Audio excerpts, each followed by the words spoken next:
Lukas pasal 5. Penjala ikan menjadi penjala manusia. Pada suatu kali, Yesus berdiri di pantai Danau Genesaret, sedang orang banyak mengerumuni dia, hendak mendengarkan firman Allah. Ia melihat dua perahu di tepi pantai. Nelayan-nelayannya telah turun dan sedang membasuh jalannya. Ia naik ke dalam salah satu perahu itu, yaitu perahu Simon, dan menyuruh dia supaya menolakkan perahunya sedikit jauh dari pantai. Lalu ia duduk dan mengajar orang banyak dari atas perahu.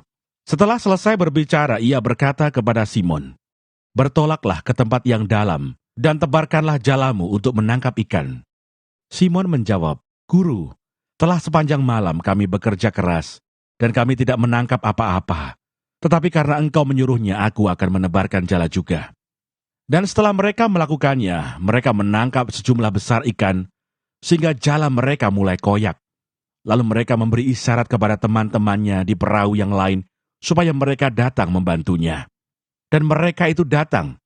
Lalu mereka bersama-sama mengisi kedua perahu itu dengan ikan, hingga hampir tenggelam. Ketika Simon Petrus melihat hal itu, ia pun tersungkur di depan Yesus dan berkata, "Tuhan, pergilah daripadaku, karena aku ini seorang berdosa." Sebab ia dan semua orang yang bersama-sama dengan dia takjub oleh karena banyaknya ikan yang mereka tangkap. Demikian juga Yakobus dan Yohanes, anak-anak Zebedeus, yang menjadi teman Simon. Kata Yesus kepada Simon, "Jangan takut, mulai dari sekarang, engkau akan menjala manusia." Dan sesudah mereka menghela perahu-perahunya ke darat, mereka pun meninggalkan segala sesuatu, lalu mengikut Yesus.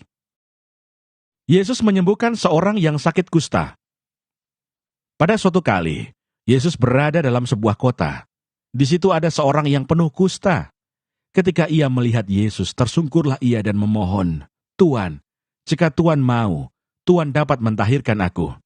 Lalu Yesus mengulurkan tangannya, menjamah orang itu dan berkata, "Aku mau, jadilah engkau tahir." Seketika itu juga lenyaplah penyakit kustanya. Yesus melarang orang itu memberitahukannya kepada siapapun juga, dan berkata, "Pergilah, perlihatkanlah dirimu kepada imam, dan persembahkanlah untuk pentahiranmu persembahan seperti yang diperintahkan Musa, sebagai bukti bagi mereka."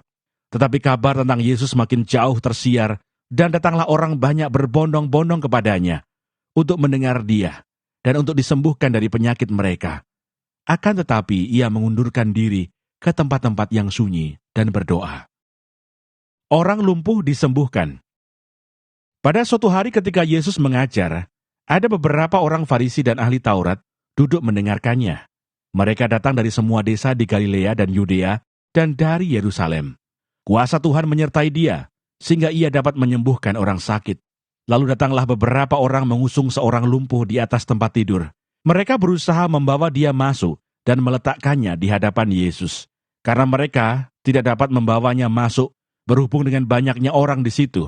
Naiklah mereka ke atap rumah, lalu membongkar atap itu, dan menurunkan orang itu dengan tempat tidurnya ke tengah-tengah orang banyak, tepat di depan Yesus. Ketika Yesus melihat iman mereka, berkatalah ia, "Hai saudara, dosamu sudah diampuni." Tetapi ahli-ahli Taurat dan orang-orang Farisi berpikir dalam hatinya, "Siapakah orang yang menghujat Allah ini? Siapa yang dapat mengampuni dosa selain daripada Allah sendiri?" Akan tetapi Yesus mengetahui pikiran mereka, lalu berkata kepada mereka, "Apakah yang kamu pikirkan dalam hatimu? Manakah lebih mudah, mengatakan, 'Dosamu sudah diampuni,' atau mengatakan, 'Bangunlah dan berjalanlah'? Tetapi supaya kamu tahu bahwa di dunia ini Anak Manusia berkuasa mengampuni dosa." Berkatalah ia kepada orang lumpuh itu, "Kepadamu kukatakan, bangunlah, angkatlah tempat tidurmu dan pulanglah ke rumahmu." Dan seketika itu juga bangunlah ia di depan mereka, lalu mengangkat tempat tidurnya dan pulang ke rumahnya sambil memuliakan Allah. Semua orang itu takjub lalu memuliakan Allah, dan mereka sangat takut, katanya, "Hari ini kami telah menyaksikan hal-hal yang sangat mengherankan." Lewi pemungut cukai mengikut Yesus. Kemudian ketika Yesus pergi keluar, ia melihat seorang pemungut cukai yang bernama Lewi sedang duduk di rumah cukai.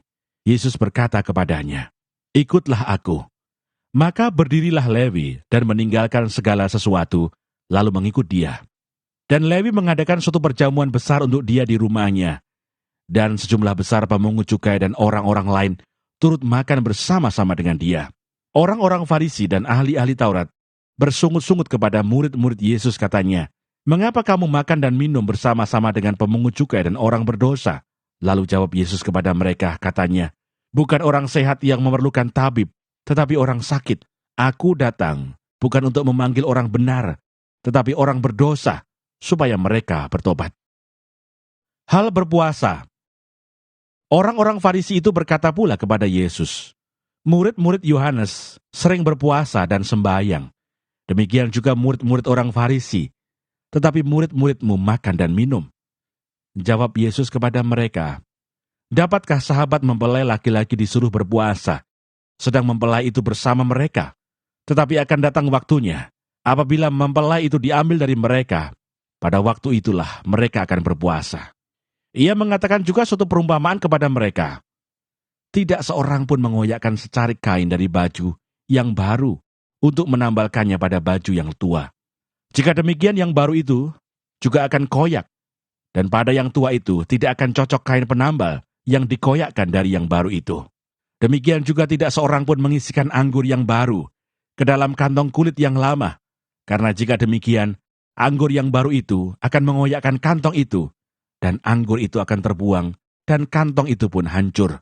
Tetapi anggur yang baru harus disimpan dalam kantong yang baru pula, dan tidak seorang pun yang telah minum anggur tua ingin minum anggur yang baru, sebab ia akan berkata, anggur yang tua itu baik.